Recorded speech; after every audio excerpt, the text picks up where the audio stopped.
Midnight on Earth podcast with your host, Jake Weaver. Engineered by Cedric Swan.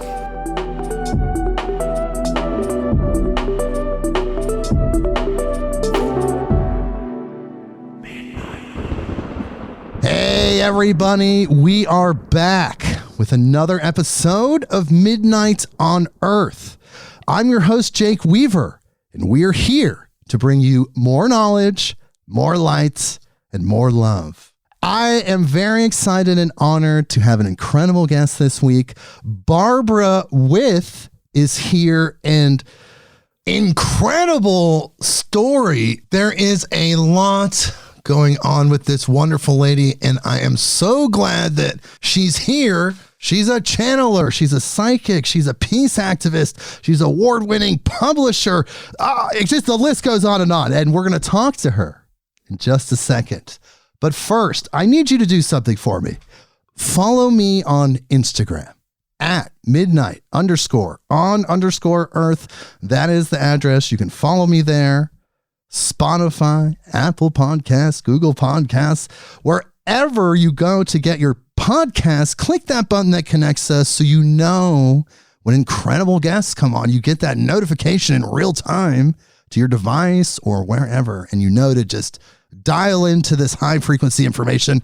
And of course, most importantly, tell a friend, tell someone that you know that loves these type of podcasts.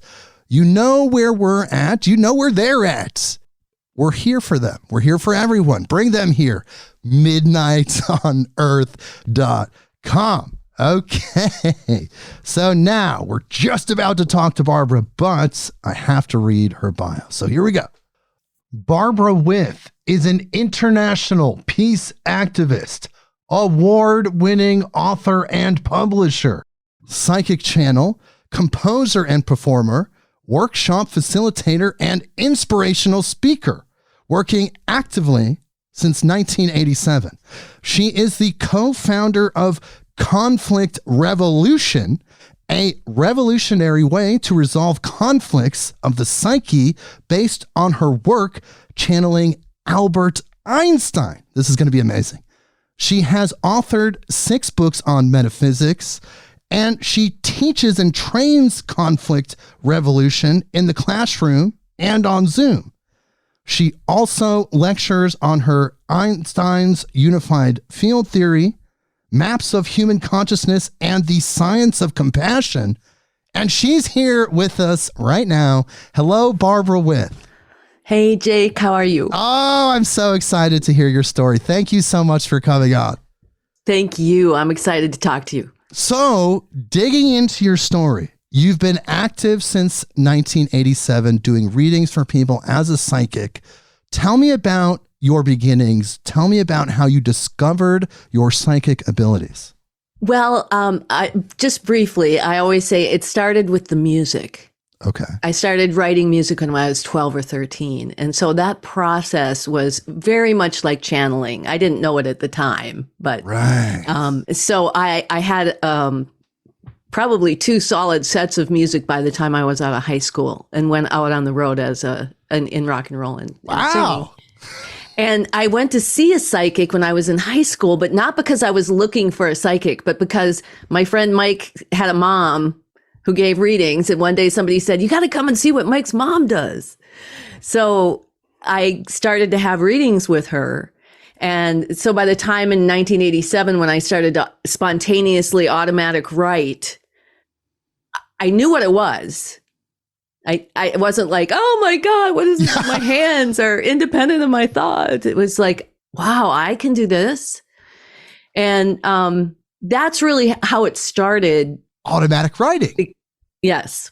So how did that begin? Like what was the first session? What made you intuitively grab the writing utensil and make that happen? Like what happened there? Well, and I feel kind of a lot in life. I feel like kind of the accidental psychic, that's my thing. And because I was writing a letter to a friend.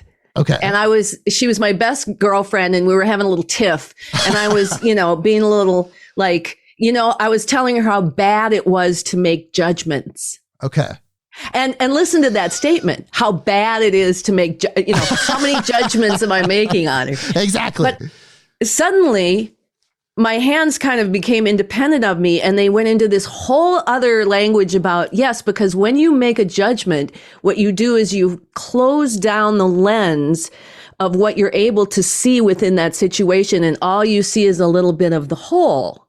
So if you open up, I'll open up that lens and that judgment, you'll see us and whatever. And so by then it was like, okay, that's not what I was going to say to her.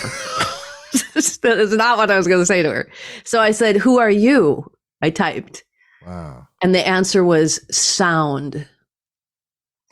Wow. And for a 12-year-old who had been writing music, going into the outer space and pulling out lyrics and melodies. Inspiration. You're tapping into inspiration. You're channeling from some sort of creative field through inspiration. They say inspiration's divine. You were working with that energy.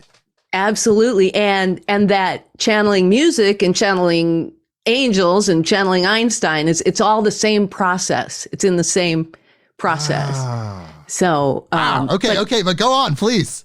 So as I typed, what was so profound for me was that they took situations in my life that I thought were horrible, shameful things. I was a failure, even though I had been winning awards in rock and roll and in music.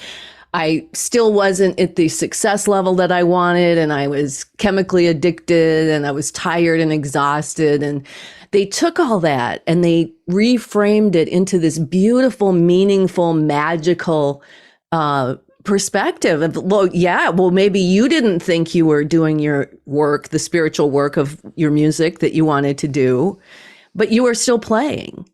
And people were still hearing, and it was still happening. And that was one of the first little shifts of, I call it like learning self-love, right? We reframe the definitions that are judgmental and limiting into bigger definitions. So, and that perspective was coming from sound, as you were saying, it was helping you understand that. Right. And sound. Yes. Now, when I went to Eunice, Mike's mom, she was an antenna. There wasn't any angels or anybody else. She just said, I'm like a giant antenna, and I pick up your vibes and I talk them back to you. And that's how I felt when I started to channel. When they said sound, I thought, okay, so that's kind of antenna-like, whatever, waves, sound waves. But it was absolutely fascinating, and I started to do it. I started to write it first. People would come over and sit down, and I would just write. And then I thought, I gotta try to talk it like Eunice did. And one day I was at a party, and I explained to everybody, here's the deal. I've never done this before. Here's what's happened. And suddenly I can do this, and I'm gonna try to experiment. And there was a guy in the back who was really snarky and like, oh yeah, you're going to move.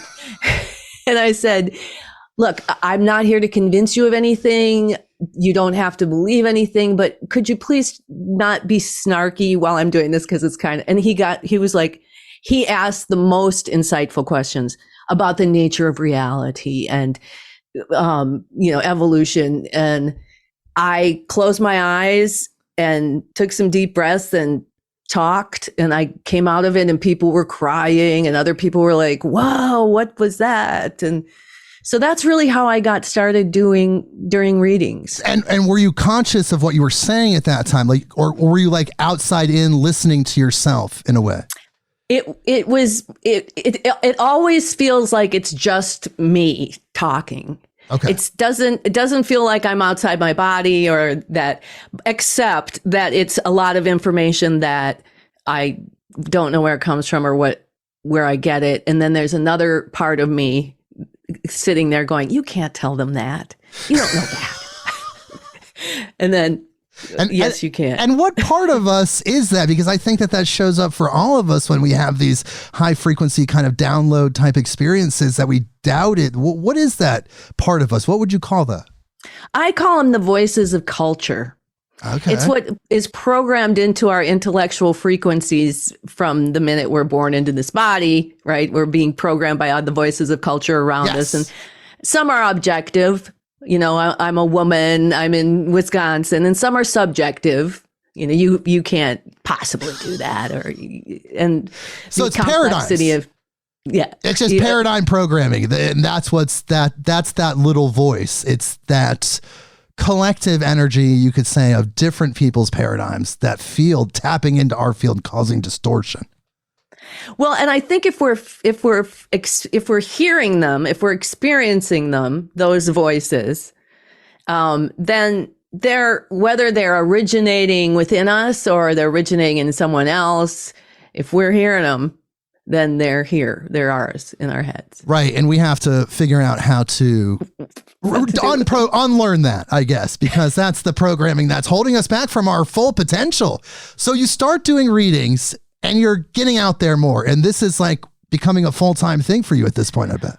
Well, it's a regular thing. Now I'm a musician, so I have multiple revenue streams anyway, but all of and this is in the 90s. When I went to Eunice, I think it was like might have been 69 or 70. Oh, wow.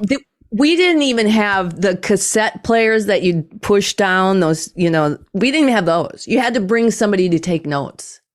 So I watched the advent of then those cassette players and the Walkman, the cassette Walkman.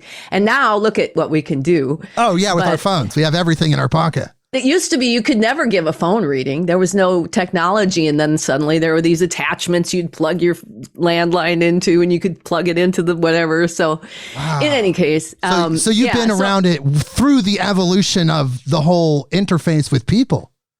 Yeah, absolutely. And to where people had to just come to my house and sit in front of me.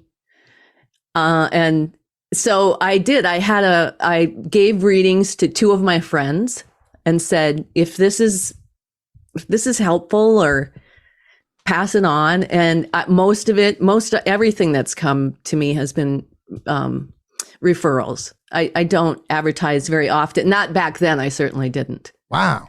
So I have to ask you before we get too deep, because I know we're going to get really deep. You're a musician. What do you play? Tell me about that just a little bit.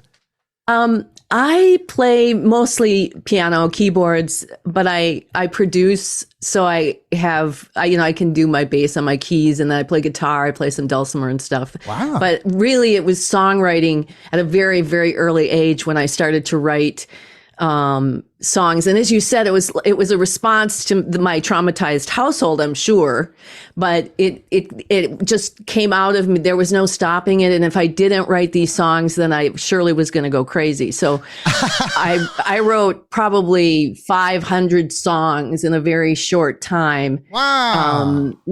And not all of them retained, but I still have about that many songs in my lists of recorded music anyway. So, and it's all about, the styles are different. I've got rock, I've got pop, I've got jazz, I've got ballads, I've got all kinds of different kinds. But, I always used to say my musical parents were Joni Mitchell and Bruce Springsteen. Sounds like you just love everything, like myself. If it's either good or it's bad. That's what I think about music. It doesn't matter the genre, the era, it's either good or it's bad. Right, exactly.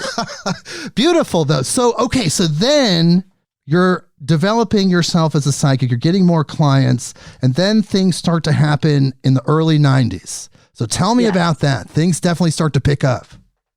I wanted to do groups. I wanted to see what this voice, because it's the voice of we. We see this and we see that. And okay, I'm a giant antenna. So to me, we is you and me. Okay. And the whatever you think God is. Right. But what would they say to a group? Because I had read Jane Roberts. I don't know if you're familiar with her. She did Seth. Yes, back absolutely. in the day. Yes, absolutely. And that to me was very science-y. It was kind of more metaphysical science-y than it was, woo-woo, whatever.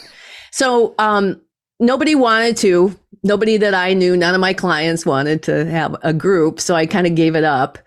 And then Teresa McMillan came for a reading. She was a referral. And she sent about 6 other women. And she then sent her best friend, Kimberly Phelps. And when Kimberly came is when everything started to shift, because Kimberly's reading was like, and she went home and transcribed it. That was the first time anybody in my 5, 6, 7, 8 years of doing this had ever transcribed their reading. Wow. And then they started to show up at my gigs. I joked they were stalking me, because they come to my gigs. And on the break, they were like, well, what does this mean? What does this mean? What does this mean? Hopefully they love the music as well, right? Oh, yeah. And so it was about the same time, I think, where I said, here's my group. And they said, hey, we're all wanting to talk more about this. Do you think Barbara would come over and have some wine with us? And so they called me and said, would you come and I was like, would you want me to channel? Well, we didn't want to ask you to work. It's like, no. So that's how it all began. That's how that all began. So that was the beginning of the Psychic Sorority. Yes. So then things started to happen as you started to do these group sessions. Yeah. Tell me about that. And again, the accidental channeling teacher. I hear this voice in my head say, you're going to teach them to channel. And I was like, no, I'm not. A, I don't know how to teach people to do this. It happened to me. And B, maybe they don't even want to channel. But that's what they brought us together to do. So we started to organize groups and in our living rooms. And this is in a great tradition of the spiritualists, back in the late 1800s, early 1900s, just got together in their living rooms and did whatever, however they do it. Seances or whatever. Just beautiful meetings, all of the above. And I'm sure there were some that were, fakers, but there were a lot of others who were really tapping into this spiritual reality. Absolutely. Yeah. So we started to do that. And at one point, the girls asked, who are you? While we're channeling. And they said, you can call us angels. And I was not happy about that. I was like, wait a minute. What does that mean? Like right away, I think sort of airy fairy, like kind of, everything is going to be beautiful. And it's like, that's not what these angels are talking about. So how is that going to be received? And it was a little fishy to me, but whatever, this is all happening very quickly. And it's also incredibly mind blowing. I'm sure. Oh my God. And what they were telling us, I had to admit, was divine. There's never an ounce of judgment in even the worst of situations. And they told us that they were here they had this theory they wanted to test about if you resolve conflicts within people, that will naturally manifest in world peace. And they had this process they wanted to test. But they didn't quite know, you can't pretend to have a conflict to test a process, right? Right. And so they were giving us these step-by-step instructions for world peace, one person at a time, that starts with each individual, and that we three became the guinea pigs of testing that process. And as we learned and grew, and all three of us were just growing in leaps and bounds and evolve. We couldn't wait to get together to hear the next installment of like, what do we do and how do we do it? And what does this mean? And finally things started. There was a conflict that arose and we were uncomfortable. I had only known these women several months. It wasn't like they were my old friends, and we had to figure it out. And we ended up at my kitchen table, and it was one of these sort of like, well, I just need to know that you're going to be there for me. Well, I need to know that you're going to be able to stand on your own 2 feet. It's that kind of a conflict. It wasn't anything below the belt or crappy. It was like, what are we doing? What are we doing? Foundational. It was a foundational conflict. Yeah. And so I was the one who said, wait a minute, we just did the second group and it was called conflict resolution. but let's go get the transcript. So I bring it out, and we're all at the kitchen at the table like, oh, we don't want to be here. This is just too much. And I read it, and it said, if you're involved in a conflict, the root of your part is within you. And I have to admit, when I first heard that, when I channeled it that night, my head kind of whipped around because I was a big projector, victimizing myself. I was big on that back in the day. Okay. And the idea that, wait a minute, so if I have a conflict with the woman I'm writing this letter to, and it's really in me, starts my root of it, the root of my part of it is in me. What does that mean? What is it? What's in me? What is it that's in me? And how does it look? And what do we do? Right. There's some aspect of it that you are responsible for. Yeah. And how do you find out what that is? And then how do you change? What does this even mean? Right. So we're at the table, right? And we're having this, well, if you wouldn't know, if you would just, and I said that, and I looked up, and we all kind of stopped, and we call it Satori, I think. It was as if while we were having this fight, all the angels filled into the kitchen, and we're kind of like waiting to see how fast we were going to cycle into this. And when I said it and we looked up, and we all started to cry, and I stopped and I said, wait a minute. Okay. I need to that you guys are in this learning stage, and I have to have and then Kim was like, and I have to know that you're going to be there for me, but I have to make my own. So the whole tenure of the conversation shifted. Now, we didn't resolve every single conflict that ever was, but in that moment of trying to make peace, it shifted in such a way that was so profound to us that it couldn't be missed.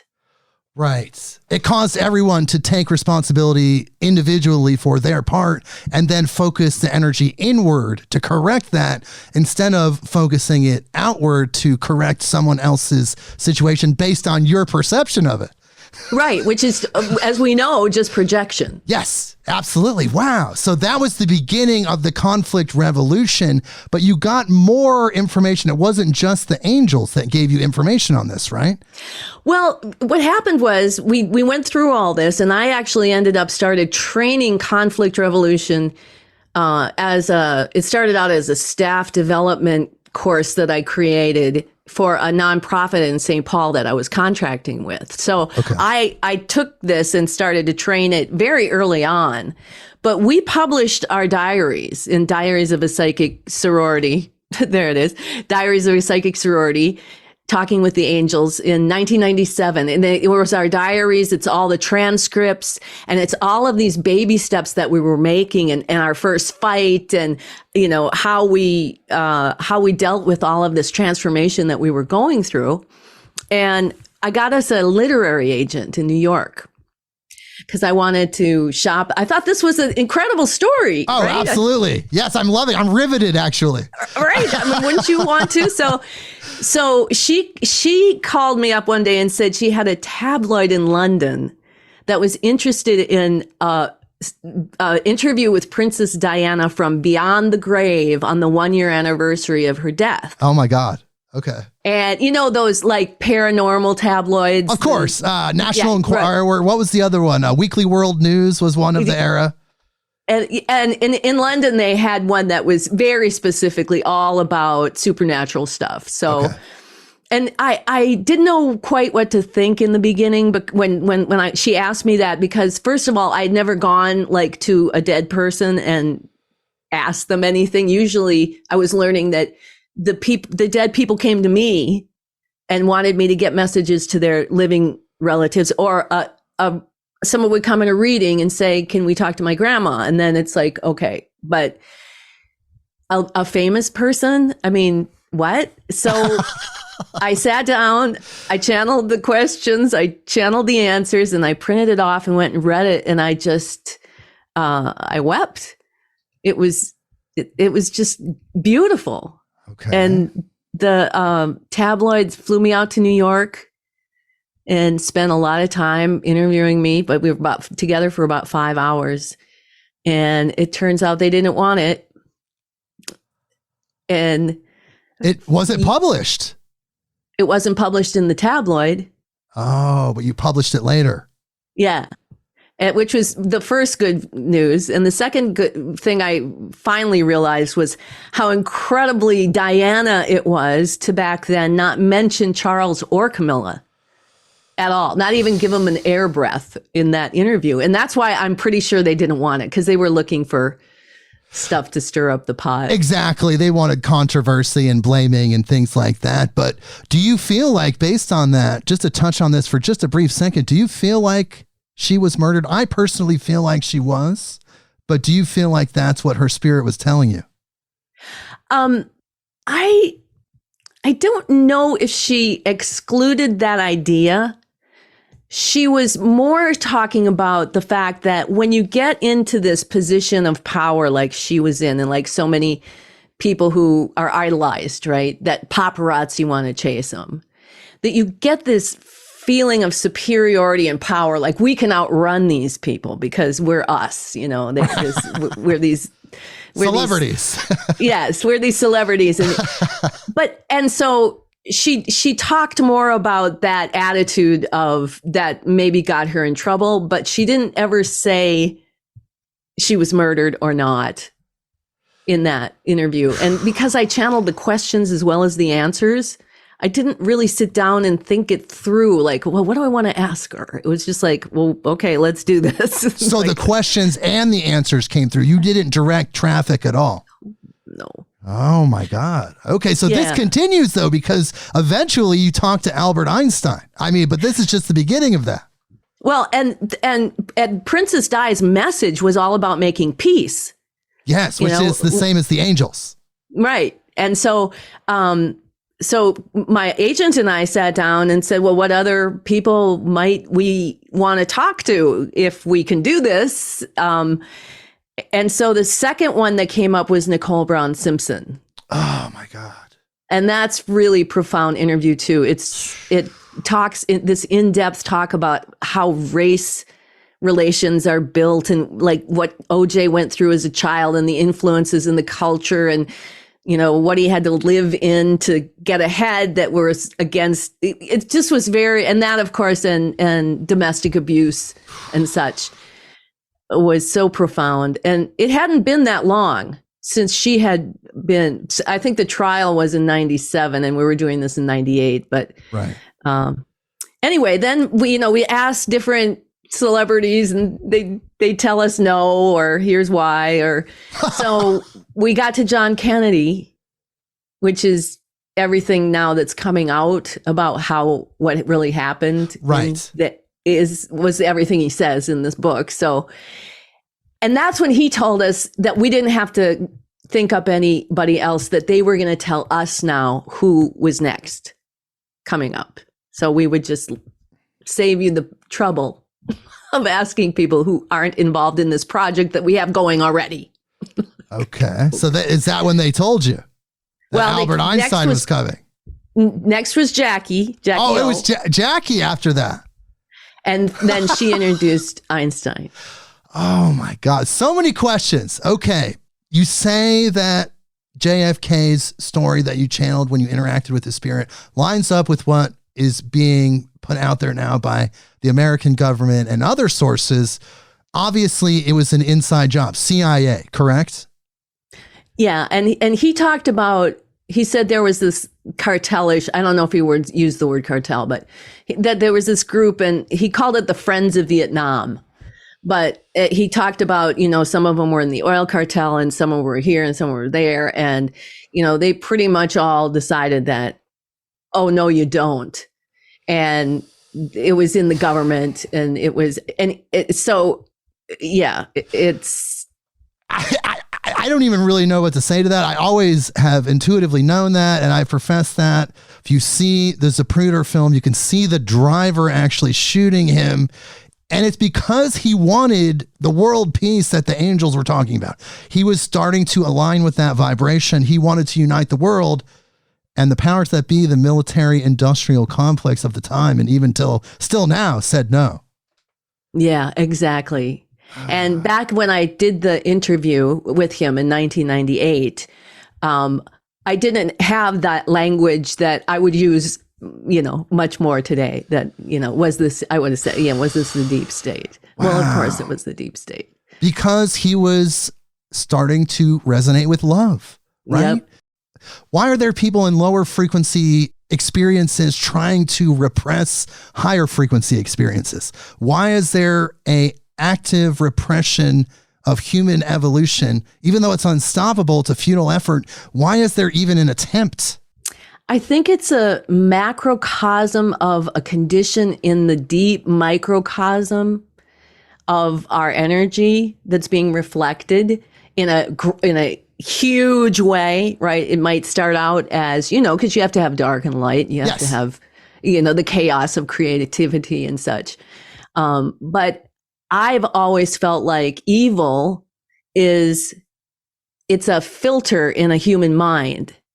Because without the filter in the human mind that makes decisions for the good of the few at the expense of the many, as Einstein says, is evil. Without that, you don't really have evil. You have maybe an earth that is going to go through eons and eons of change and violent weather-related changes and, continents shifting, but that's not evil.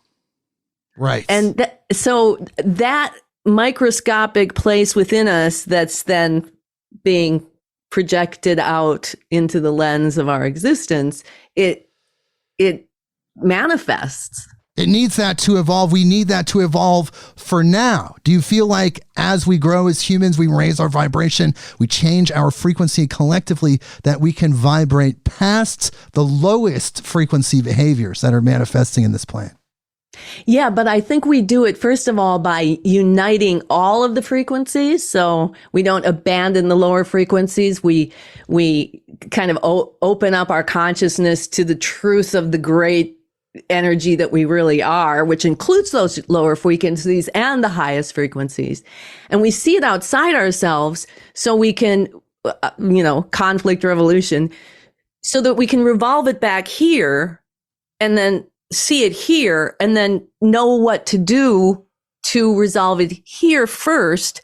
And then that naturally is going to manifest outside ourselves in less conflict in various ways, shapes, and forms. So that's what we're talking about, the conflict revolution. You just kind of described it. It's seeing the outer world, the outer third dimension, as the summation of the microcosm, and then pulling that back in to try to do the work within to have that then reflect back out. Yes.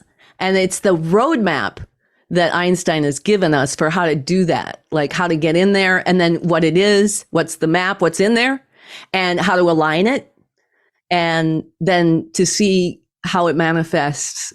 It's really remarkable. Okay, so Jackie O, you were talking to Jackie O. You had probably not many conversations with her, I imagine, because she had passed, I believe, right around that time. Was it 99 or 2000? I think she died in 94. 94. Oh, okay. It was earlier than I thought. So what did you gain from that experience? Well, she was partly there because also Norma Jean Baker is part of the party. So there's an important statement, I think, that those two feminine energies were making as far as forgiveness in afterlife and such. Both being connected to JFK. Yes. But she also was talking about publishing in particular, because it was at a time when we had just put out this first book, Diaries of a Psychic Sorority. And at the time, there was no print on demand. You did it yourself, and then you had to print up 1,000, 2,000, 3,000 books and put them somewhere, or get them to the distributor, who then distribute them in a very old-fashioned way.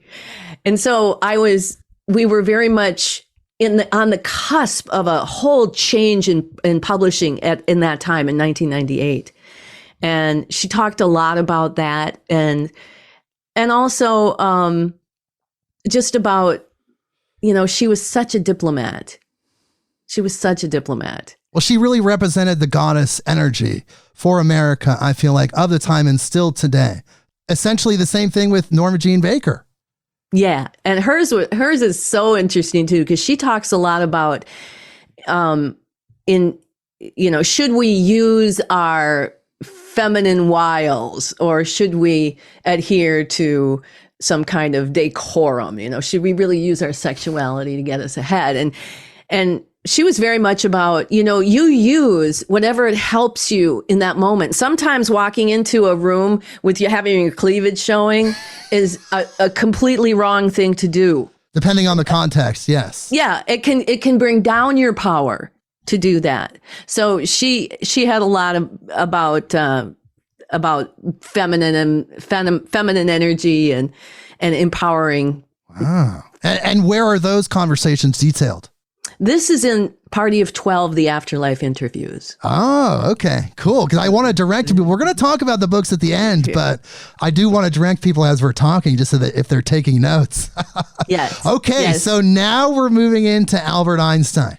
You get introduced in the ethereal realm, and it's almost like passing a torch, right? There's some sort of transition happening because Albert contributes a lot more to your situation than maybe the other people that you were channeling. Yes. And first of all, as soon as I went into the channel with Einstein, this is the voice that I'd been channeling. This is sound. Oh my God. So the whole time it was Albert Einstein, or even that oversoul, whatever that represents, and showing up as Albert Einstein. Wow. The whole time. Okay. Wow. And he explained it later about, we couldn't just show up and say, hey, I'm Albert Einstein. You had to go through this lifelong kind of psychological training process in order to accept and embrace this. Because, I started out as an Ariel, and then I kind of got uncomfortable with angels, but at least they were safe. And even when he came out in Party of 12, I published that. I wrote it in 1998 and I published it in 2001 in June, and September 11th happened. And it was only then that I decided to do a group where I was actually going to tell people who were listening that I was channeling Albert Einstein, because it's kind of crazy. I mean, it's, you want to believe it. I would say that more people are open to it now than ever before. So many people have had spiritual experiences, awakening experiences, big psychedelic experiences now that there's so much legalization.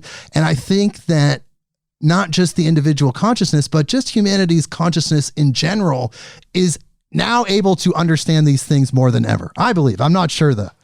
Oh, no, I absolutely agree. And you can see my long and varied history of going through all kinds of changes, and just that there's so many people like you who want to talk about this. There's so many. I'm doing 3, 4, 5 interviews a week. Wow. Because people want to talk about this stuff. And Einstein, who doesn't love him still?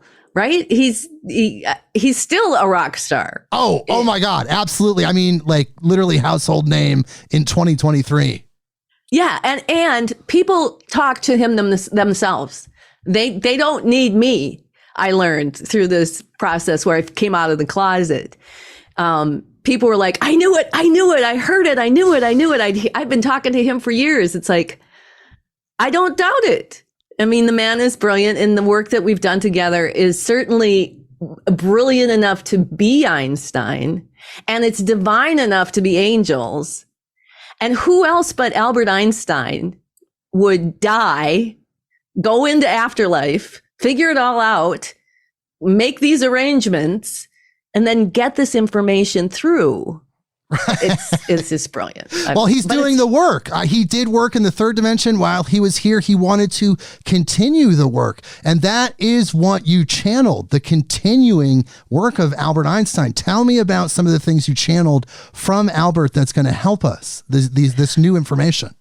Well, and to get there, I wanted to do this very special book just for him on the 100-year anniversary of E = MC squared and his miracle year, because 2005 was the year of physics in the United Nations, and it was all dedicated to him. So I did several groups, and I took those transcripts all winter and I edited. I edited, and I imagined him sitting near me telling me what to do. And so he would say, this is one very specific. He said, Google black holes. And just to be clear, I dropped out of physics in like 10th grade and no more math for me. It was so. You don't have a postdoctorate in nuclear physics? Okay. All I ever wanted to be was a rock star. Okay, so, you are a rock star. I know. I know.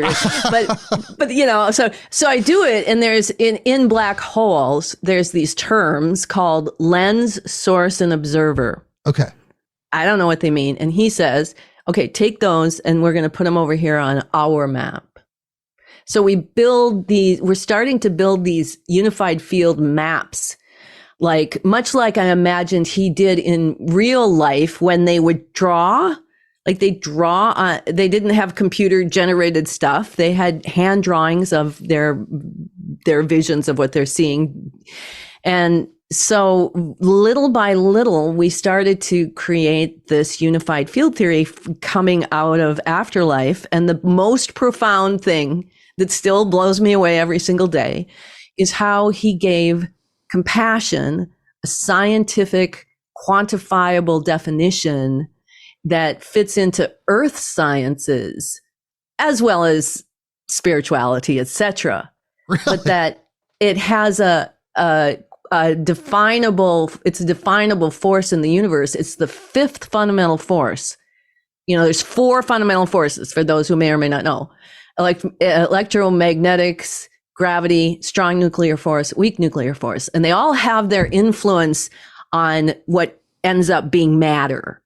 Like electricity ignites and gravity guides, and weak nuclear force transforms, you know, from 1 to 2. So there's all this miraculous creation of physical matter that the 4 fundamental forces are doing.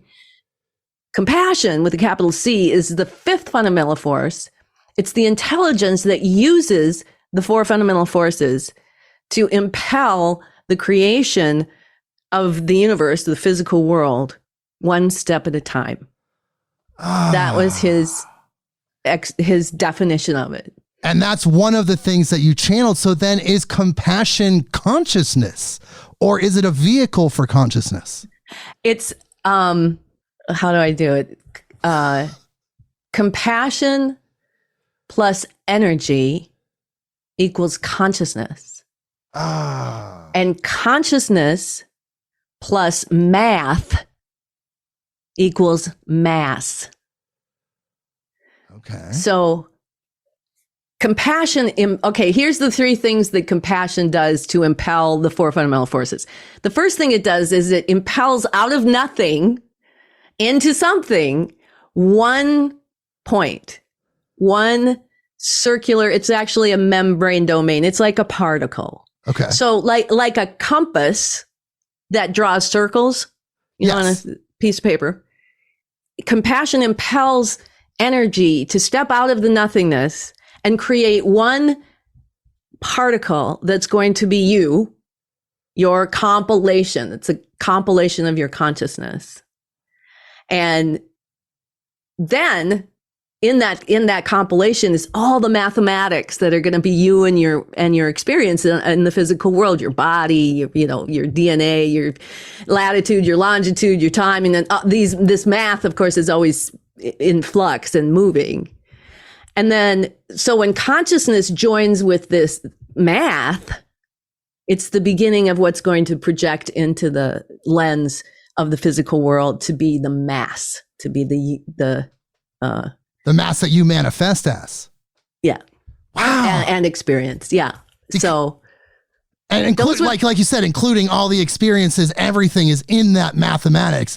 And the compassion, it includes love, right? You would say love, but compassion is even more, because compassion includes love. Well, and when we take that classical definition of compassion, it gets to the third thing that it does. So the second thing that compassion does to your compilation is it, like a compass that aligns to true north, it aligns your compilation to the true north of the earth, because this is all taking place in the center of the planet. Okay. So it's aligning your compilation to the true north of earth. So we're all on the same page. We all have the same map, the same legend, the math is working in the same way. So it's aligning us. And if you're talking about macrocosm and microcosm, this compilation is the same as the Earth in its energetic structure. So the Earth has an electromagnetic field around it, and so it's the same construct. You're saying it's the same construct. Yes. Okay. And then the third thing that compassion does, it infuses that with the knowledge that it is one with everything, that it's one body, one unified field. So everything within this, which includes everything, like you said, there's everybody on Earth, everybody's in there, but our individual compilation separates out just enough of it for us to have our unique human experience through our bodies, which are the projectors and the perceivers of this gravitational wave that's coming out of that compilation. So, this is really, really heady stuff. I'm like following it like, oh my God, it's so incredible. But this is, again, what you channeled, you brought in from the spirit of Einstein. And I know that there's so much more, but have you talked to conventional scientists about this? Have you showed them this to get their reaction? I have a mission to do that with some more notable scientists right now.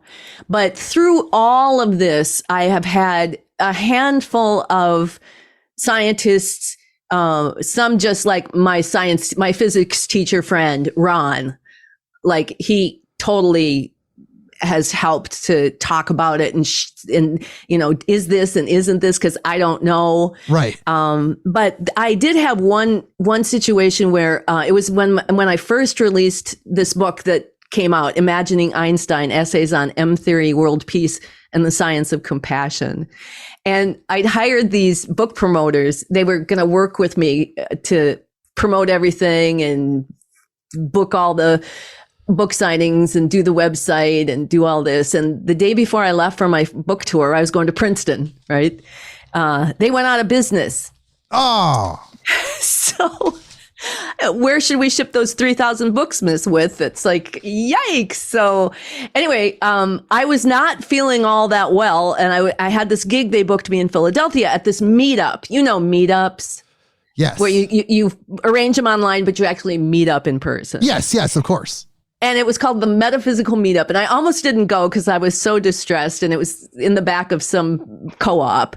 But I went, of course, and these were amateur chemists and amateur physicists and amateur scientists who had come to talk about science and chemistry.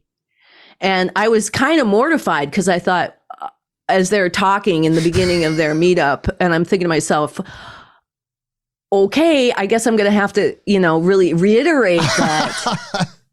Hey, I don't know anything about it. I just talk to dead people. And that's what I did. I got up in front of them and said, I'm not here to convince you that it is Einstein. What I'm asking is, will you let me present this to you? And then will you tell me what you think of it?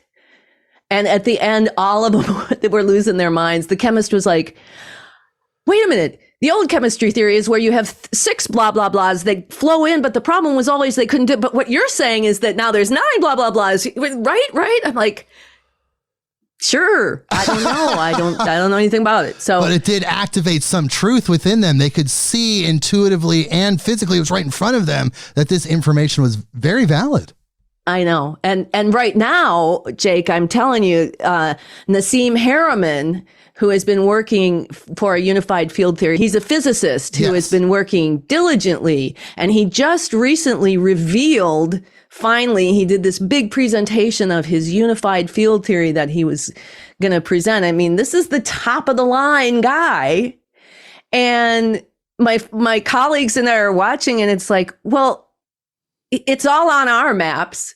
But he's got like just these little tiny pieces that resemble like baby steps in trying to put this map together. And we're like, we got to get to him. We got to show him this, because he's going to go, oh my gosh, this makes so much sense. Wow. So that's part of your mission right now, is to get that to him. I wonder if I can help you. We should stay in touch on that. I have a lot of connections, and I'd love it. I love it. Yes, we'll definitely talk about that after the show. People a little behind the scenes here, but that information, the information you received from your angels and the angel communications, the information you received from Albert Einstein, you aggregated, and that is what you use as the foundation for the conflict revolution. Yes. So how do you think this can help people? Like, what if people really started to adapt this? Is this then what would be the catalyst for the united earth, for the world peace that we all kind of dream of and love to talk about? I think it is, because first of all, it's really a simple map. It's as elegant as E equals MC squared. So this is not some great complicated thing that everybody's going to have to go to school for years or whatever. It's something that's very fluid. It's if you're going to work on the microcosm, the macrocosm, what the angels used to say to us is, we're not asking you to work for world peace. We're asking you to resolve this conflict in this way, and the result will be world peace. The byproduct is going to be world peace. So it brings it way down into a very, very practical, everyday level of work that can have a huge effect upon, first and foremost, your life. Yes. Thriving in your life and manifesting abundance in your life, and being a change in the communities because we're all conflicted. I mean, oh my gosh. There's a lot going on in all of our lives. If we had that focus, that time to do that, then it would be that much more.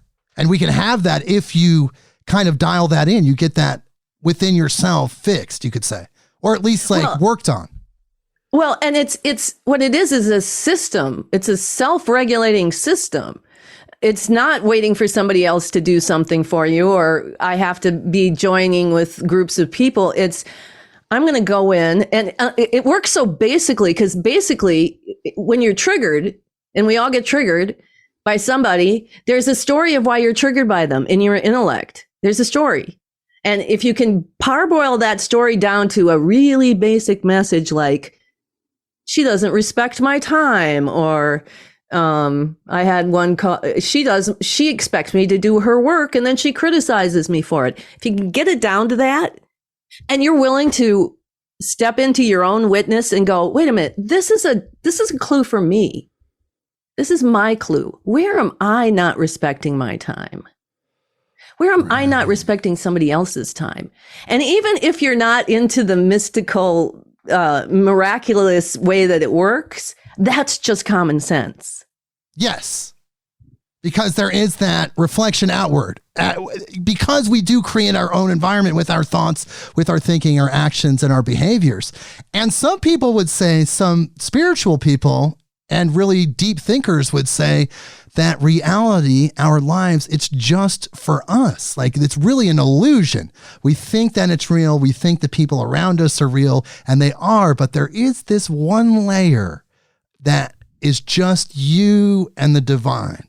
And all of this is just this illusion. So when you do make that change within yourself, whether it's in group conflict resolution or just changing yourself so you can raise your vibration, the whole universe changes. It ripples out. And it could be that layer, but it could be a collective layer where all of us are making those changes. Either way, there are results for the work that you do.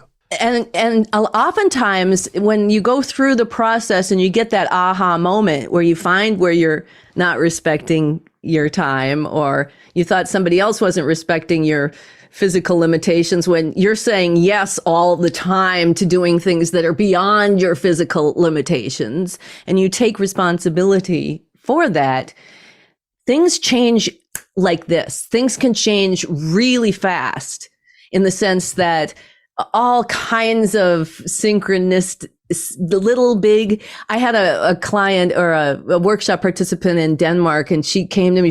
Her conflict was like, my mother-in-law hates me. My mother-in-law has hated me for 20 years. She has been trying to drive me back to Barbados. She was from Barbados and married a Norwegian guy.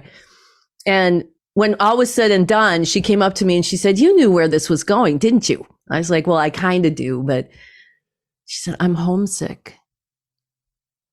And I have every single excuse in the world for why I don't go home. It's not that there's no reason. They had a lot of money. The kids were grown, but she kept hanging on to this idea that she couldn't go and couldn't go. And when she released that, she saw her mother-in-law in 20 years of conflict were shifted in their family, where she didn't have to feel like, oh, my mother-in-law, I'm blaming my mother-in-law. How much effect does that have on the dynamic of one's world? So these things, I think, this is where the hope lies. And if it's truly a unified field theory, as I believe it is, then all we have to do is work it on the micro, and the macro will start to change. And I personally think that's what we're seeing right now. We're seeing the foundations that are built on those lower frequencies and not working for the good of all being exposed and having a chance to reform or renew. They are eroding away as we raise our frequency collectively.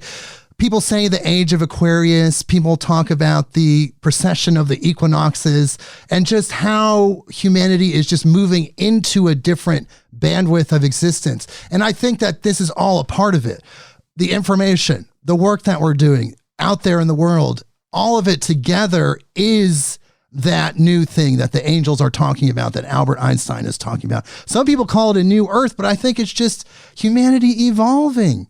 Like being compassionate, bringing in that fifth element, like you said, of compassion, that fifth force, and forgiving ourselves and then allowing new information to come in so we can grow and being okay with that. And when we do conflict resolution, which is really self-love, it's learning how to self-love. What we learn how is to make decisions for the good of the whole. And we're so programmed by these voices of culture to, at least as women, I don't know, men too, but that you got to take care of everybody else first before we take care of ourselves. And how can we take care of the whole when we can't even take care of ourselves? Because this teaches us first and foremost to take care of ourselves. Right. And then we can turn to the world and project our self-love instead of projecting our conflicts on them. And that's got to be huge, yes. I think. Yes. And as we change and grow and all of us do this, that is the shift that will happen. That will jumpstart us into that new bandwidth. But tell me more a little bit about what Albert Einstein talked about this moment in history. Now we're talking about this new earth concept and these various things, but he had some other advice for us in this times. Can you tell me about that? Well, I think it's interesting that in writing the Party of 12 book, where they told us, we're going to tell you who's coming. So Einstein came, Freud came, and Hitler came. Oh, fantastic. And at the time, I didn't know very much really in-depth stuff about any of them. I mean, I knew stuff about Einstein. I liked him. I wasn't a big, like, crazy fan, and I knew Freud was the father of the whatever, and of course Hitler. So years later, it's come to not be lost on me that they were planning for this time, that they saw the potential when they were in life. And in fact, in 1932, after World War II, the League of Nations had a committee. It was called the International Committee on Intellectual Cooperation, to try to get the world talking again after this horrible war that had split apart Europe. And so they asked thought leaders of the time if they would write stuff to be published so that the people can start thinking, long before the internet, obviously. So they asked Einstein, and he said he wanted to write a letter to Freud. He wanted to write to Freud back and forth. And the first thing that he asked Freud, this is, you can Google this, it was, how do we end war? And their first thought, both of them had this thought that, well, maybe we should get this one world government. And then they kind of quickly realized that this would be deadly. because it's easier to denature plutonium than it is to help humans not be evil. So Freud came up with what he called kind of indirect approaches to world peace. And the first thing was to nurture open minds that were hungry for the truth. Okay. The second one was to have a heart connection and build community within people. And the third one was to really tell people the truth about what can possibly happen. It's a horrible possibility. And if you knew that your grandchildren were going, and grandchildren's grandchildren were all going to be eliminated, you might be moved to make peace. So that was their actual real life conversations that they have. So in afterlife, this is the time they're here for. This is why they're here, is to help us to rid ourselves of these voices of culture, which is just propaganda. Yes. The propaganda of our minds. Absolutely. Even before this world that we live in, of course, we haven't lived in a world that hasn't had propaganda. Us, you and I. Yes, that's absolutely true. It's been going since probably the 1700s consistently. Yeah. So to get rid of the propaganda in our minds and align it to compassion so that we're making decisions for the good of the whole, that's starting with us based on these maps. What does that mean? It's very simple inwardly. It's very hard to do when we're externally focused. And, part of what it gives us the physical experience is projection. We're projecting all of this compassionate energy that's coming up this gravitational wave through our bodies. And so you can't stop projecting. But this us versus them mentality and then projecting it on the other is what's breaking it all down. Yes. And also one thing I'd like to add to that is I believe that the moment that we realize that we are all light beings in a physical body, that we're not our body, we're in our body.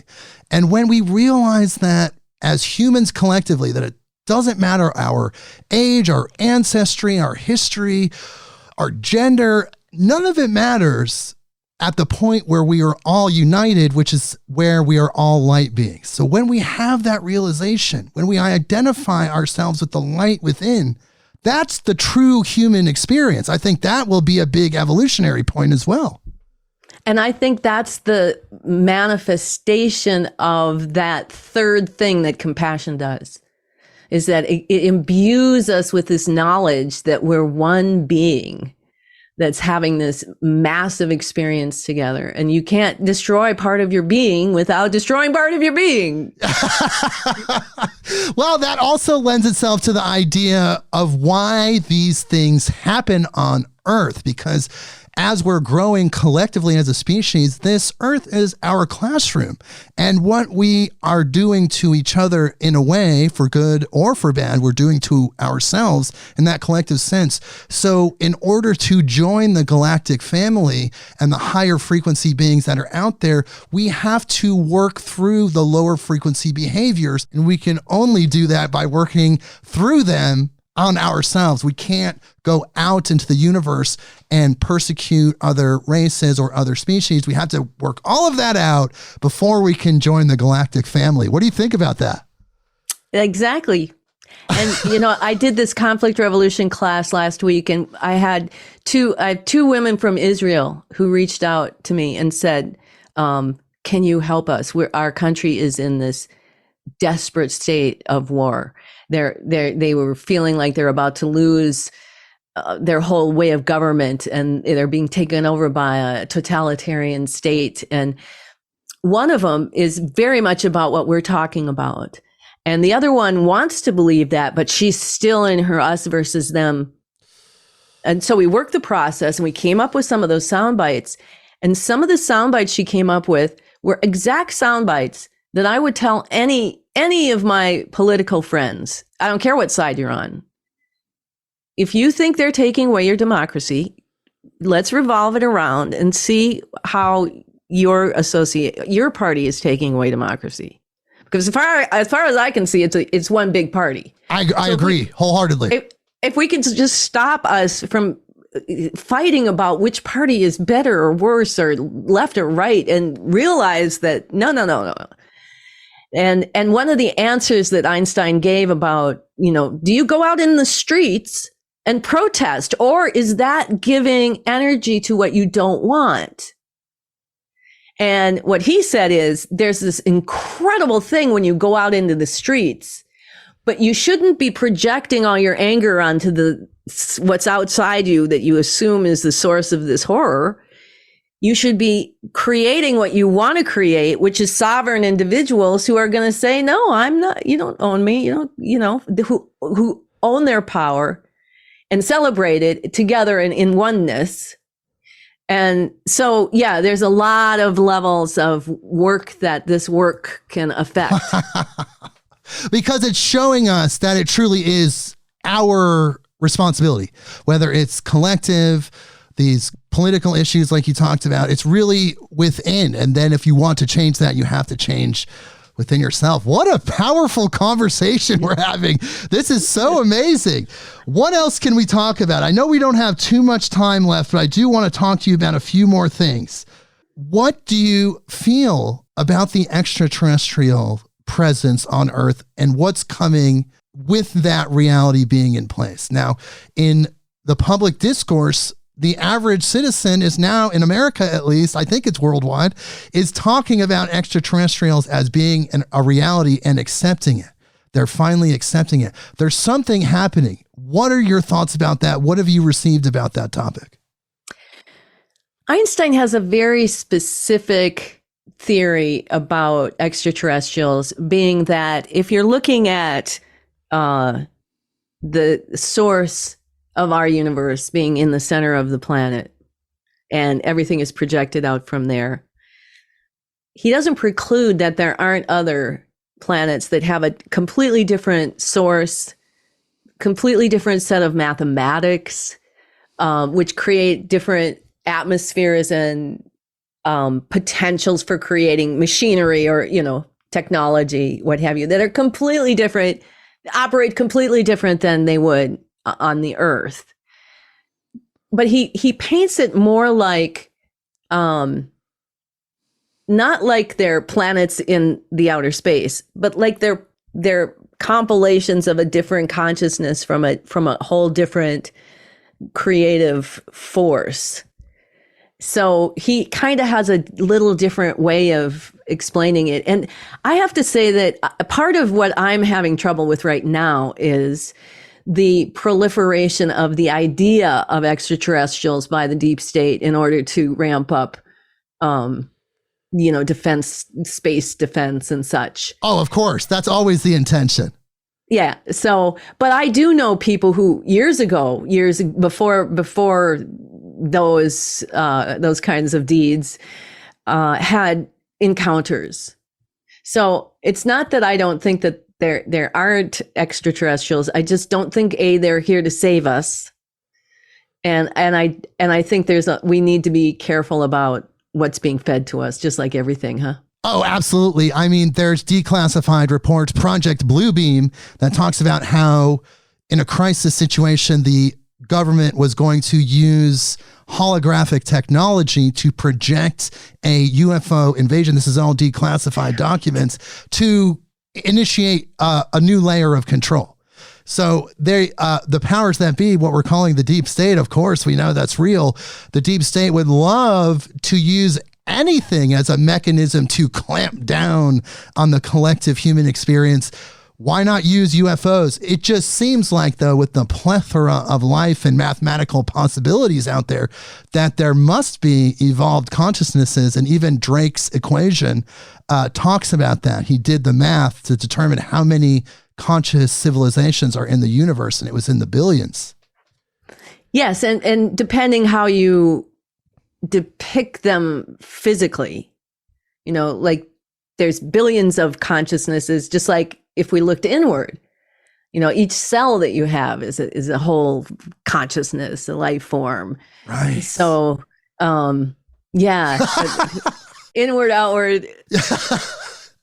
Oh, as a kid, I used to always think about, if I look into a telescope, is that really like looking into a microscope? Ah, yeah. It is one giant life force. It's all happening within inside the mind of whatever that is, the mystery, whatever God or consciousness means to you. It's all within that. And we're all within that. The good, we talked about this earlier, the good, the bad, the ugly, it's all within the sphere of the divine.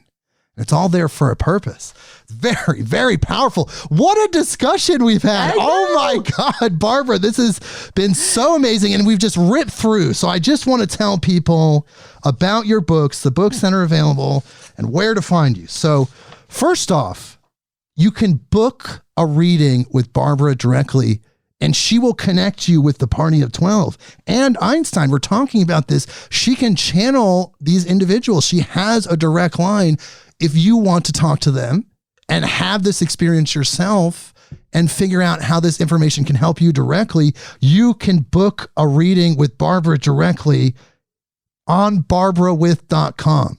And let me tell you about the incredible books that are available. The first book, of course, was the book where she detailed her conversations with the angels, Diaries of a Psychic Sorority. It looks like it was just republished in 2019. It was released in 1997. It's back. You can get that. Einstein et al. Manifestation, Conflict, Revolution, and the new operating system is out there.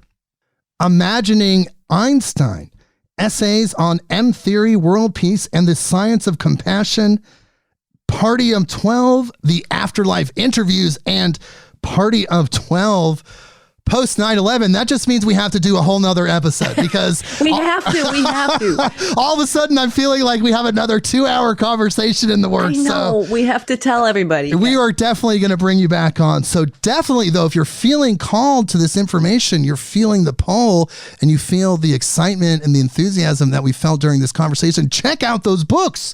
Go there. And of course, the other website is synergyalliance.LLC. So that's Synergy, SYNERGY, Alliance, ALLIANCE, synergyalliance.LLC. So you can go there. You can learn about Conflict, Revolution, the books. It's all there. Her whole story and everything. So, wow, Barbara, before we go, we've had an incredible conversation. Thank you so much for being here. Oh man, thank you. This is the best. Oh, it's been amazing. But before we go, do you have anything you'd like to leave our audience with? 87 countries consistently, 171 countries. What would you like to leave people with? I just want to leave them with that on July 9th, which was the anniversary of Einstein's last manifesto that he wrote before he died, calling for peace. We put out a call for the participation of the willing to take part in a worldwide action to end the age of war.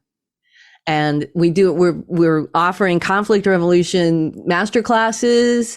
I'm doing some unified field classes to present all that, and at no cost, because this isn't about me marketing a workshop.